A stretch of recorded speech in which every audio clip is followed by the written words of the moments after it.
Chers tous, suite à mon post d'hier, j'ai eu des réactions assez surprenantes, mais attendues, de certaines personnes qui sont encore accrochées à leurs émotions parce qu'ils donnent raison contre leur raison à leurs passions et à leurs émotions.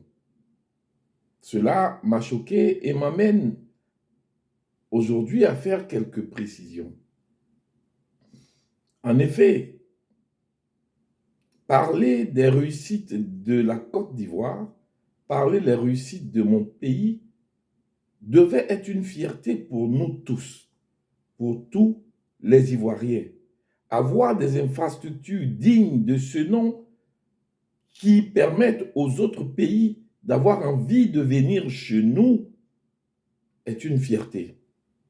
Malheureusement, il y a encore certains qui sont accrochés à leurs émotions, qui sont accrochés encore à leur frustration. Mais il faut préciser quelque chose. Si notre passé récent, douloureux, que nous avons connu, a eu lieu, on ne peut pas et on ne doit pas accuser un seul camp, même s'il y a eu des armes, même s'il y a eu des morts. Parce que l'origine de cela vient simplement des égos et de la lutte acharnée de pouvoir et de la volonté de certains d'être plus rusés que les autres. Parce que le problème, il est simple. Lorsque le président Ouattara est arrivé en Côte d'Ivoire comme étant celui qui devait mener la charge du redressement par le président Houphouët-Boigny, Houphouët lui-même, il y a encore les vidéos de ses propos, a dit, vous ne le connaissez pas, mais Ouattara est un fils de la Côte d'Ivoire et a situé ses origines.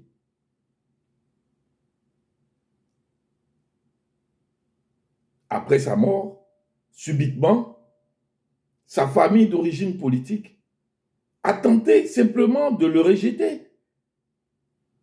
Mais en plus de cela, il y avait le président Laurent Gbagbo et le FPI Tapi qui avaient été les premiers à avoir crié au loup. Mais il faut comprendre une chose. Les gens du Nord ne sont pas assez fous pour mettre un étranger comme étant leur fils pour diriger leur propre pays en tant qu'Ivoirien. Mais il faut être assez fou pour croire à cela. Les gens du Nord ont reconnu leur fils qui est venu en Côte d'Ivoire et qui veut participer à la vie politique du pays. Nous sommes tous tombés dans le panneau de la manipulation. Nous avons tenu des propos. Mais aujourd'hui, c'est celui qui n'accepte pas de revenir en arrière lorsqu'il découvre la vérité. C'est celui-là qui est idiot. Comme le dit Magic System, premier Gaou n'est pas Gaou, mais c'est le deuxième Gaou qui est Nyata. Et moi, je refuse d'être Nyata. Parce que le développement et les actions de ce monsieur en Côte d'Ivoire, il ne les fait pas dans un autre pays qu'en Côte d'Ivoire, le pays dont il est originaire. Maintenant, sachez qu'un pays, c'est d'abord une âme. Et c'est une âme, c'est un sentiment d'appartenance. Et un sentiment d'appartenance, ça veut dire que quand tu es d'un pays, tu ne dois pas passer ton temps à justifier que tu es de ce pays. Or, c'est ce qui est le sentiment que nos frères du Nord ont eu à un moment donné à travers un de leurs fils.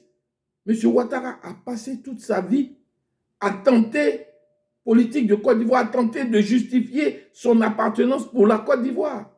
Est-ce que cela était normal? Pendant que Houphouët-Boigny, celui qui l'a emmené, qui était le leader du parti au pouvoir, a dit à tous ses partisans à la nation, c'est votre fils. Dès qu'il est mort, vous n'avez pas reconnu sa parole. Pourquoi?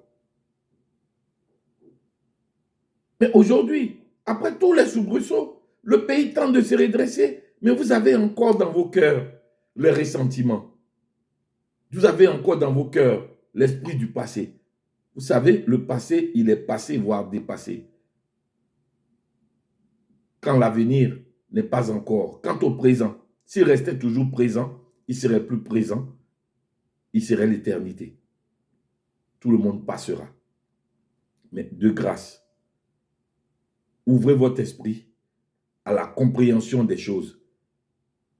On ne dit pas que tout est parfait, mais on dit que nous sommes sur la bonne voie.